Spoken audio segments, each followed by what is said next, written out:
Prima a Campanella con le nostre telecamere al Liceo Leonardo e al Politi. L'oltraggio degli imbecilli che si accaniscono sulla Marna. Il 4 ottobre si vota, ma quanti si sono ricordati che il 4 ottobre ad Agrigento arriverà il Giro d'Italia con evidenti problemi di circolazione? L'Acragas pareggia e si qualifica.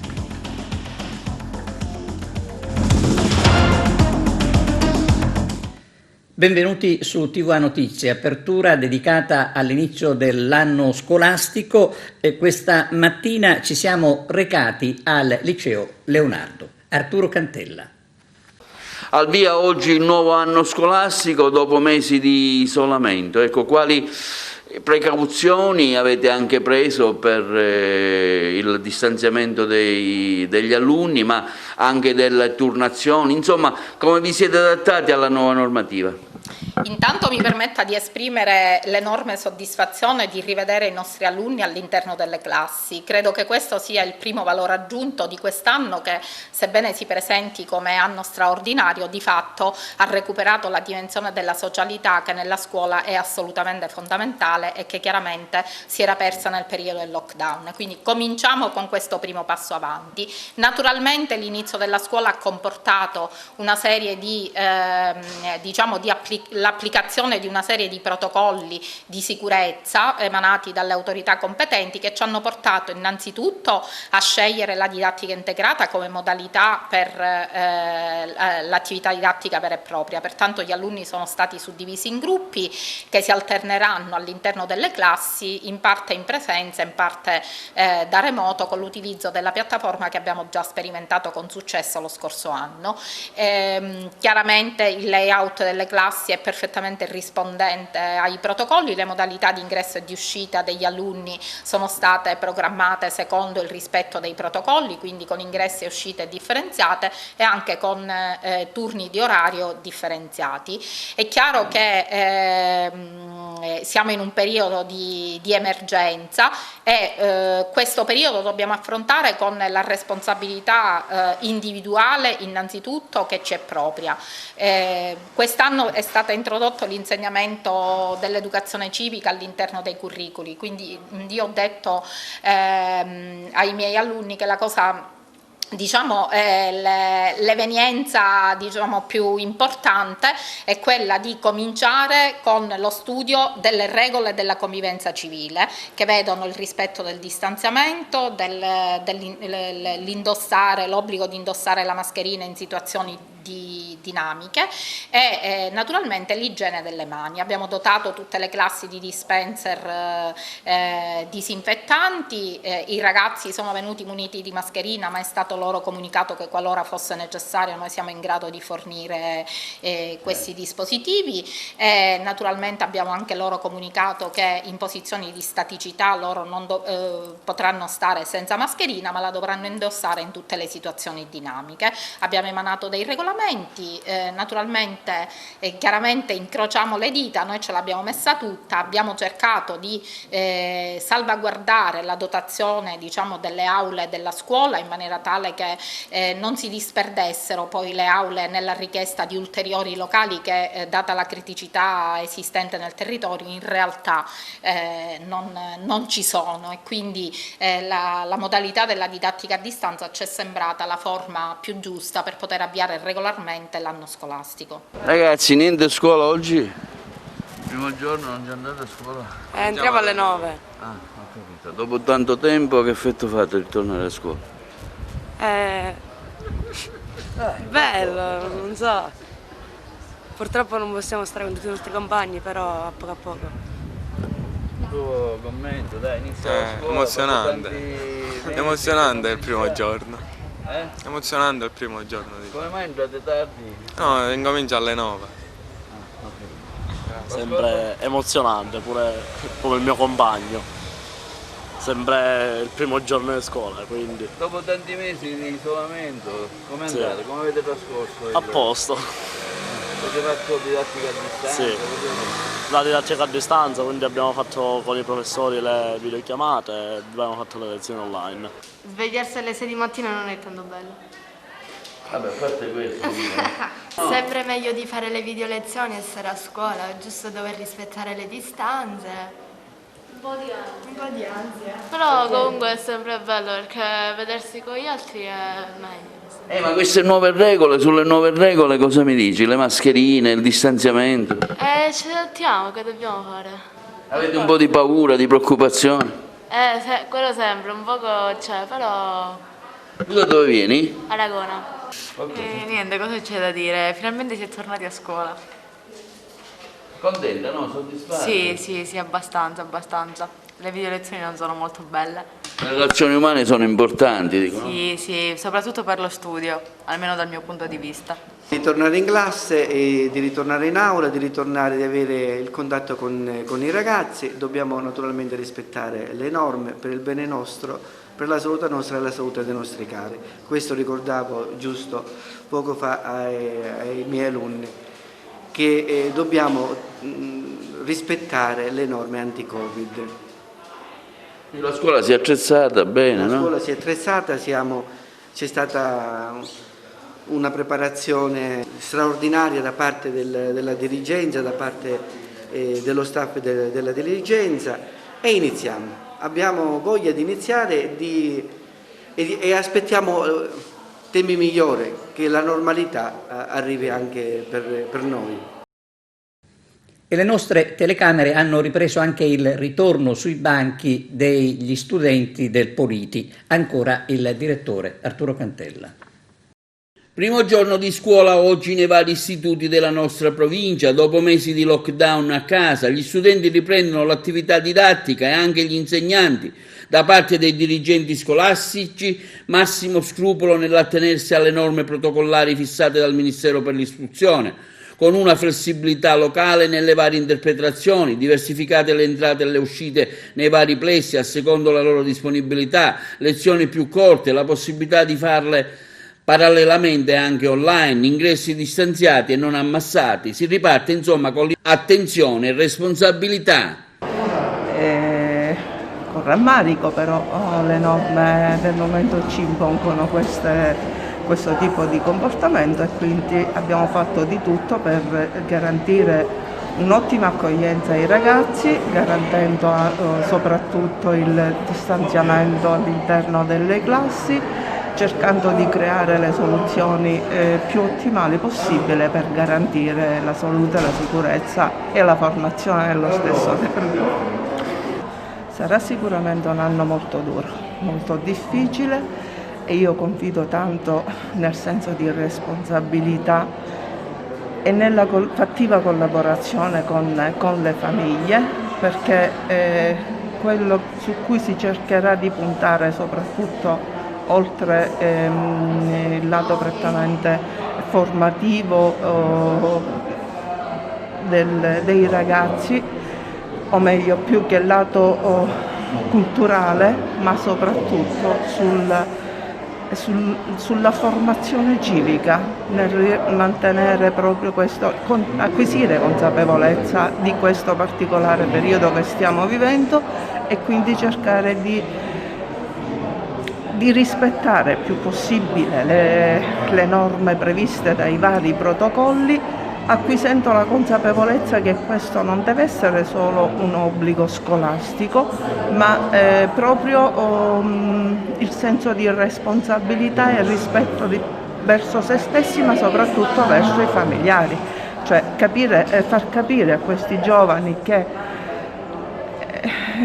fare questi sacrifici, perché mi rendo conto che è un sacrificio, perché è anomalo arrivare a scuola il primo giorno e sentirsi dire mantenete le distanze, cercate di stare fermi, perché si sa, dopo mesi soprattutto di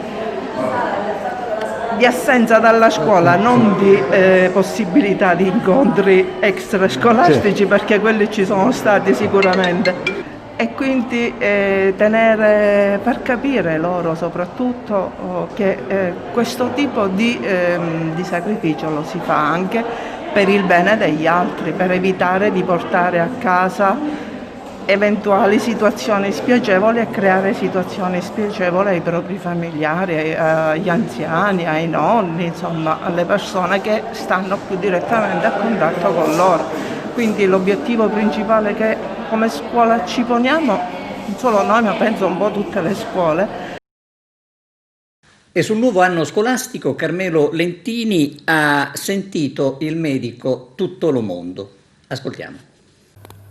Si sono riaperte le scuole anche ad Agrigento con le misure imposte anche dal governo centrale.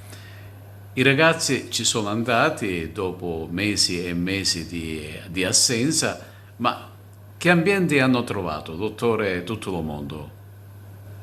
Con l'apertura delle scuole si apre un nuovo iter in cui già in fase iniziale vediamo che ci sono vari casi, sono casi quasi tutti di importazione, quindi praticamente sono persone che sono state diciamo così all'estero o che pure hanno fatto delle vacanze e poi sono ritornate contagiate. Quindi concettualmente ancora siamo in un periodo in cui il virus è presente tra di noi e ci sono delle misure da poter adottare perché è chiaro che il virus deve essere fermato. Ritenga che siano sufficienti queste misure imposte dal governo centrale? Tecnicamente le ho studiate e ho visto di sì, solo che poi nell'atto pratico bisogna fare in maniera tale che queste misure vengano a essere tutte contemplate. La mascherina è essenziale che gli alunni la tengano, è essenziale che la tengano prima di entrare a scuola, ma anche a scuola, pur avendo un distanziamento tra un banco e l'altro, è opportuno che la mascherina sia sempre a disposizione, perché l'alunno può avere anche la necessità di spostarsi o di andare in bagno e quindi la mascherina deve essere sempre a sua disposizione per poter essere usata in questi tragitti, così come anche all'entrata, così come anche all'uscita dalla scuola. Ma è importante anche il concetto del genitore dell'alunno stesso, la quale deve essere sempre premuroso, perché la mattina appena si alza, prima di uscire da casa, deve misurare al bambino la temperatura. È importante questo perché già si sa come sono le condizioni cliniche dell'alunno prima di uscire da scuola e se ci sono problemi già subito la mamma può prendere gli opportuni provvedimenti. Quindi anche questo dato centrale della figura genitoriale che si fa carico anche da parte della salute del bambino è importante in questo contesto. Quindi c'è una quota parte che va alla scuola in cui ci deve avere un certo distanziamento tra un banco e l'altro, quota parte anche del personale docente che anch'essa deve usare la mascherina e avere una distanza opportuna con gli alunni che vi sono all'interno dell'aula. E una quota parte va anche ai genitori che devono misurare la temperatura e farsi carico di questo contesto. Penso che tutto nel complesso possa funzionare se in termini pratici venga a essere applicato. Dottore Tutto lo mondo, che consigli possiamo dare ulteriormente sia agli insegnanti che agli stessi alunni? Esatto, allora i docenti devono vigilare. È importante che i docenti vigilino sullo stato di salute degli alunni che c'hanno in classe e anche mettano in atto queste soluzioni che sono ottimali se ben applicate. Quindi il docente si trova anch'esso a essere responsabilizzato in questo contesto in maniera tale che queste opportunità vi siano tutte e poi vengano a essere conglobate in un unico fine che è la salute degli alunni stessi. Per quanto riguarda i genitori, ripeto e dico, è importantissimo che i genitori si facciano carico anch'essi dello stato di salute degli alunni, dei loro bambini e che quindi misurano la temperatura sempre ogni mattina e che vigilano proprio ogni giorno, giornalmente sul loro stato di salute. Penso che questo già potrebbe bastare per fare in maniera tale che la salute, sociale venga a essere, equilibrata nell'arco del tempo. Vandali scatenati a Punta Bianca, presentata una denuncia ai carabinieri. Arturo Cantella. Un vergognoso atto vandalico, ha scritto Claudio Lombardo, responsabile dell'associazione ambientalista, ha sfregiato la Marna di Punta Bianca. Un atto gravissimo, penalmente rilevante, in quanto compiuto in un bene tutelato paesaggisticamente con un vincolo di immodificabilità già dal lontano 2001. Mariamico ha già presentato una denuncia ai carabinieri per danneggiamento, ha inoltrato un esposto alla regione, alla sovrintendenza, alla capitaneria del porto, al sindaco della città di Agrigento Calogero Firetto e alla procura della Repubblica. I carabinieri di Agrigento hanno già avviato un'indagine per scoprire chi ha fatto manualmente simile gesto riconducibile alla nottata tra venerdì e sabato scorso. Diverse le reazioni al fatto arrivate in redazione, quella del sindaco Firetto che afferma come la caratteristica marna bianca di un tratto di costa tra i più suggestivi della Sicilia, imbrattata da qualche imbecille, non si riesce a comprendere il senso di un simile gesto. Ci costituiremo parte civile contro il responsabile o i responsabili del danno, auspicando che siano puniti in modo esemplare affinché nessun altro venga in mente di reiterare un simile gesto. Punta Bianca offre uno dei paesaggi costieri più belli al mondo. Per questa ragione deve essere tutelata istituendo la riserva naturale per preservarne bellezza ed ecosistema. Anche l'onorevole Giusy Savarino, presidente della Commissione Ambiente, in un comunicato afferma: purtroppo c'è gente che non comprende l'importanza di tutelare il nostro preziosissimo patrimonio artistico, naturale e monumentale. È necessario installare delle telecamere di videosorveglianza in diverse parti della città. Nella zona di Punta Bianca potrebbe essere gli stessi militari che lì si esercitano e che bonificano l'area ad operare in tal senso. Mi impegno a trattare già nei prossimi giorni la questione in 4ª Commissione con l'assessore Cordaro, al fine di valutare le migliori soluzioni da percorrere a tutela dell'area. Mi auguro comunque, afferma la Savarino, che la prossima amministrazione comunale si occupi maggiormente di sicurezza e controllo. Vanno illuminate anche le strade e zone secondarie, previsti controlli e sistemi di videosorveglianza. È dal settembre del 1996 che giace presso l'assessorato regionale territorio e ambiente siciliano una richiesta nostra per l'istituzione della riserva naturale di Punta Bianca. Noi volevamo preservarla e valorizzarla, proprio per evitare questi atti vandalici. Ora quello che ci preoccupa è che l'emulazione, si corre il rischio che qualcun altro emuli questo folle che ha imbrattato la Marna. Questo è un motivo in più per far partire la riserva. Si tratta di un grave atto vandalico premeditato. Elezioni amministrative ad Agrigento, oggi la presentazione delle 2 liste di Angela Galvano. Ancora Arturo Cantella. Angela Galvano, candidato al sindaco al comune di Agrigento, una proposta nuova con 2 liste, 100 Passi e Agrigento in movimento. Ecco gli obiettivi di Angela Galvano.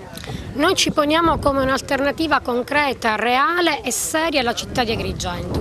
Riteniamo di avere tutte le caratteristiche in questa squadra per poter proporre questa concreta alternativa, per poter proporre alla città un progetto nell'interesse della collettività, per proporre un'alternativa di metodo e nel merito. Noi vogliamo un'amministrazione che ascolti i suoi cittadini, che faccia e concretizzi una reale partecipazione e collaborazione con i propri cittadini, che costruisca insieme ai propri cittadini un percorso nuovo per costruire una città migliore. Riteniamo che sia indispensabile oggi un ripensamento dell'impegno amministrativo che ci permetta di proporre un progetto serio di città come stiamo facendo.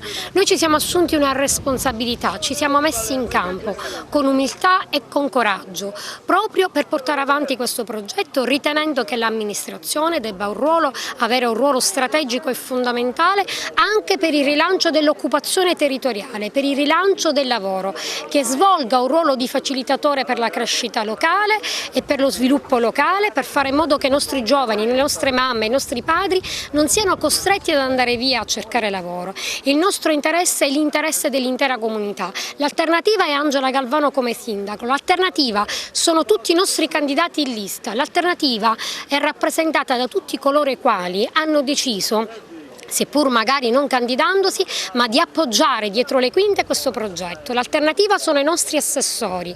Noi abbiamo idee e proposte per migliorare e costruire la nostra città in termini diversi rispetto a quello che è accaduto sino ad oggi, e abbiamo anche le competenze che stiamo mettendo in campo affinché queste idee, queste strategie possano trovare reale e concreta attuazione. Voi avete anche preparato una squadra di assessori, se ce li anticipi?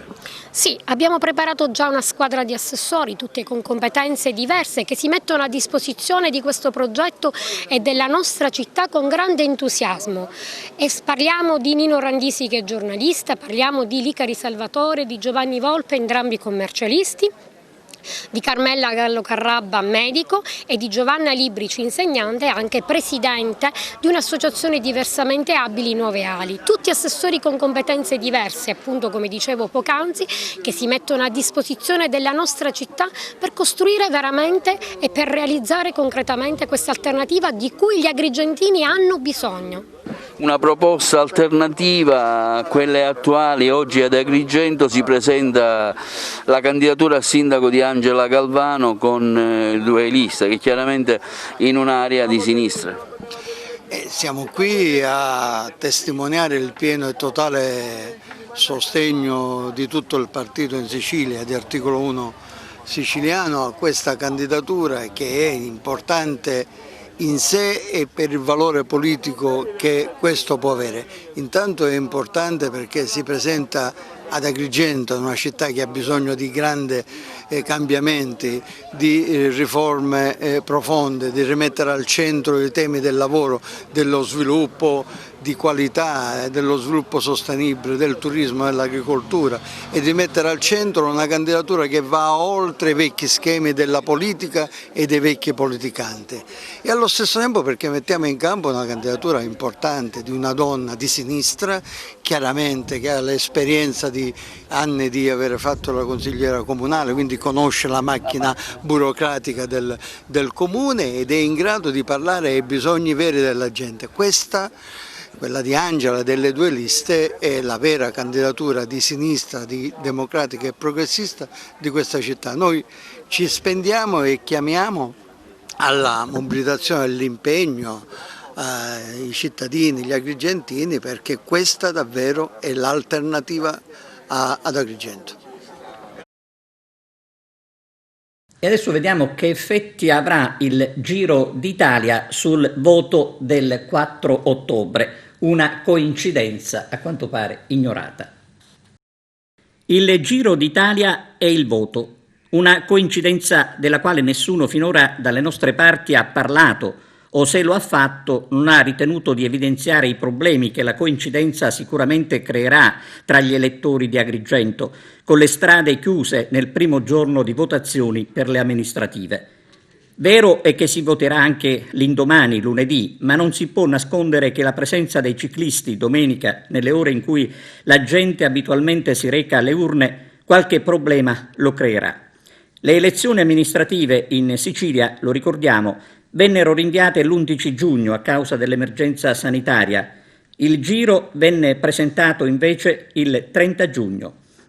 Il Giro d'Italia tuttavia segnerà un altro momento importante per la città, ma ribadiamo che sarebbe stato più bello senza la coincidenza che forse farà discutere giustamente dopo.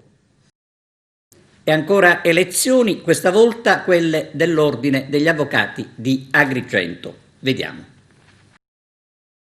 Avvocato Ninni Cremona, una lettera dove lei rinuncia alla candidatura al Consiglio, come mai? Ho fatto una riflessione importante. Io da giovanissimo, proprio giovanissimo, quasi praticante e poi procuratore legale, mi sono interessato sempre ai problemi istituzionali dell'avvocatura e l'ho fatto con grande passione e anzi era il mio divertimento, il pallone, il tennis, l'ho lasciato all'avvocatura. Questo coronavirus mi ha fatto fare una riflessione che non si può essere totalmente dedicati all'unica passione che per me era realizzare un avvocato che potesse difendere lo Stato democratico e di diritto. Quindi ho voluto dare una pausa. Io avevo iniziato la mia campagna elettorale, mi ero candidato in queste 9 elezioni a consigliere, avevo avuto tante manifestazioni di stima e di affetto.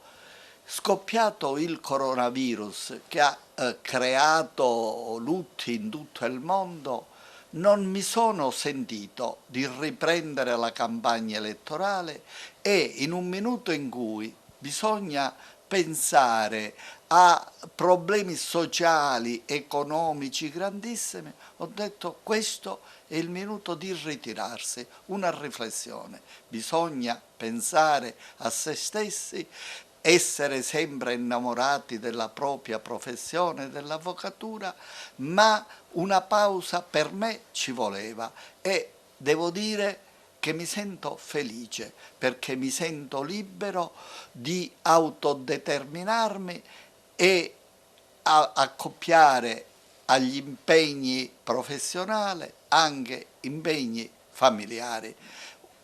Dunque ritengo che questa mia decisione sia una decisione giusta per rispetto a me stesso e per non fare una campagna nel minuto in cui bisogna solo pensare ai problemi economici di tutti noi e della classe forense.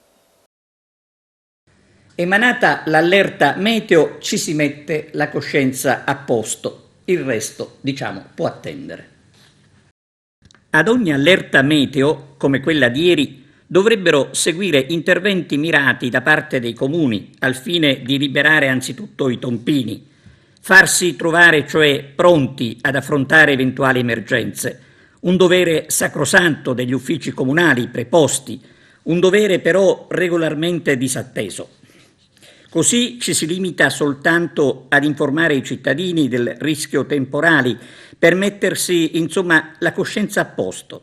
Ieri la pioggia caduta abbondante ad Agrigento ha causato disagi alla circolazione stradale per degli allagamenti che si sarebbero potuti evitare con una normale manutenzione delle caditoie, ma come al solito ci si è fatti trovare impreparati con la città allagata, in particolare sulle bretelle di via Imera e sul viadotto Imera, dove non si riesce proprio ad eliminare il lago che si forma ad ogni pioggia.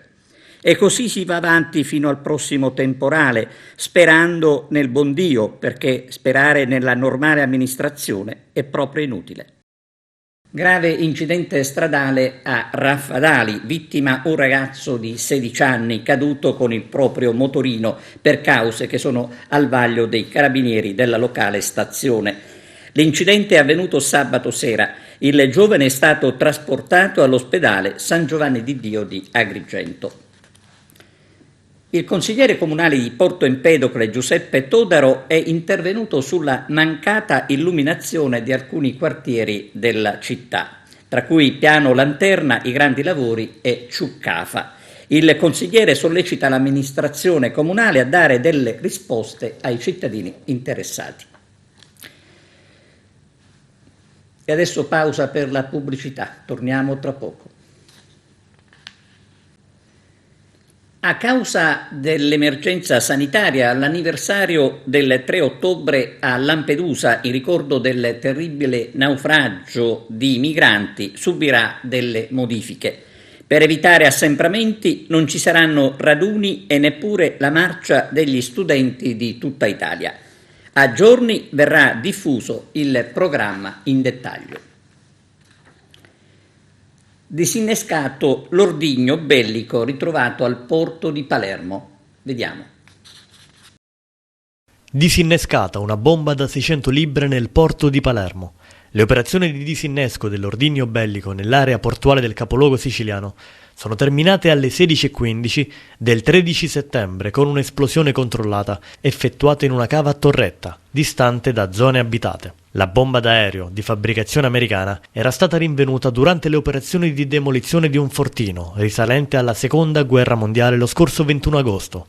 L'ordigno è rimasto celato per oltre 70 anni, grazie alla fitta vegetazione che negli anni aveva ricoperto il fortino abbandonato. Le operazioni di bonifica sono state effettuate da specialisti dell'esercito del 4° Reggimento Genio Guastatori della Brigata Aosta. La bomba, progettata per distruggere installazioni e vie di comunicazioni stradali, era del peso di 600 libbre, 272 kg, con 118 kg di esplosivo ad alto potenziale contenuti al suo interno. Tutte le operazioni propedeutiche al disinnesco, le riunioni di coordinamento e la pianificazione della neutralizzazione dell'ordigno sono avvenute di concerto con il Comune di Palermo, l'autorità portuale, la Protezione Civile regionale, i Vigili del Fuoco sotto il coordinamento della Prefettura di Palermo. Il disinnesco ha reso necessaria l'evacuazione di migliaia di cittadini, circa 8.000 residenti nei quartieri adiacenti al luogo di rinvenimento dell'ordigno. Aule disponibili per gli studenti di Messina. Una ventina di giorni fa abbiamo fatto il punto della situazione che derivava da una serie di richieste forniteci dai signori dirigenti scolastici per i quali si chiedeva un numero preciso di aule per poter andare ad espletare l'anno scolastico nella sicurezza richiesta dall'emergenza Covid. Sulla scorta di quelle ipotesi abbiamo tracciato 2 linee di intervento. Una linea di intervento riguarda l'adeguamento delle scuole attraverso piccoli lavori, per intenderci gli 800.000 euro che sono arrivati dal governo per poter reperire ulteriori aule, quindi attraverso dei lavori edili. Un'altra parte di reperimento delle aule passava attraverso una manifestazione di interesse che abbiamo pubblicato e prolungato nel tempo per il reperimento di locali da locare e per poterli utilizzare quali locali per le attività scolastiche. In linea di principio, dalla ricognizione complessiva che abbiamo fatto dell'una procedura e dell'altra, quello che ci è stato richiesto rappresenta praticamente quello che poi di fatto abbiamo reperito in termini di lavori e in termini di locazione. Poi se in corso d'opera dovessero nascere ulteriori necessità, adeguamenti che a mio avviso sono fisiologici, fanno parte dell'attività dinamica delle scuole, questo ancora oggi non mi è dato saperlo, ma siamo partiti da un numero preciso e da quello a quello ci siamo riferiti.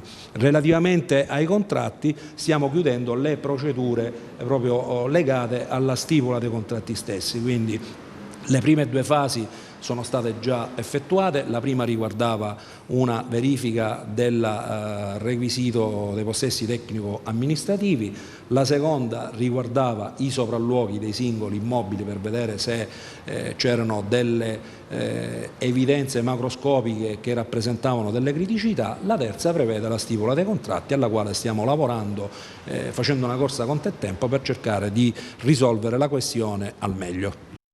Relativamente ai banchi mi avete sentito dire, senza fare nessun tipo di polemica, che è un problema serio perché tutto il dimensionamento sia delle aule reperite con i lavori sia delle aule che andremo a locare è stato fatto pensandole all'utilizzo dei banchi monoposto. Comprendete bene che se questa condizione venisse meno, tutti i calcoli che abbiamo fatto sono assolutamente inutili. Da quelle che sono le notizie che avevo e comunque che poi sono state confermate dalla autorevole affermazione del Presidente nella sua qualità anche di dirigente scolastico, è che prima di fine ottobre, inizi di novembre, la Sicilia non avrà questa fornitura. Io auspico che tutte le forze politiche, in sinergia, perché la scuola non può avere colori e magliette, lavorino affinché queste date possano essere compresse, perché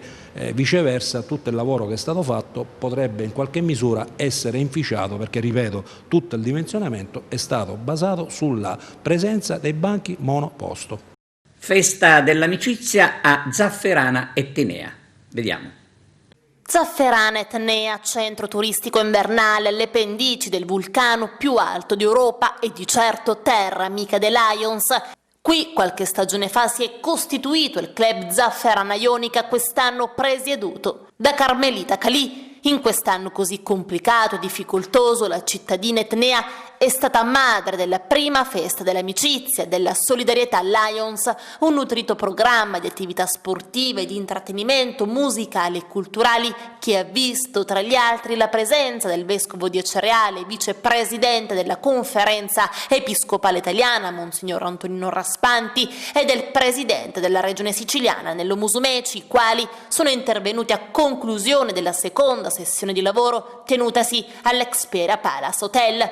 La ricca giornata di appuntamenti si è conclusa lo scorso sabato alle 21:30 con il concerto del maestro Giuseppe Milici. Una prima sessione di lavoro si è incentrata sul tema l'associazionismo motore di sviluppo delle comunità, con l'intervento dei rappresentanti delle associazioni Lions, Rotary, Kivanis e Soroptimist. La seconda sessione di lavoro invece ha visto il tema l'associazionismo motore della società civile, modelli inclusivi di partecipazione democratica al governo delle istituzioni, moderata dal giornalista Antonio Iacona.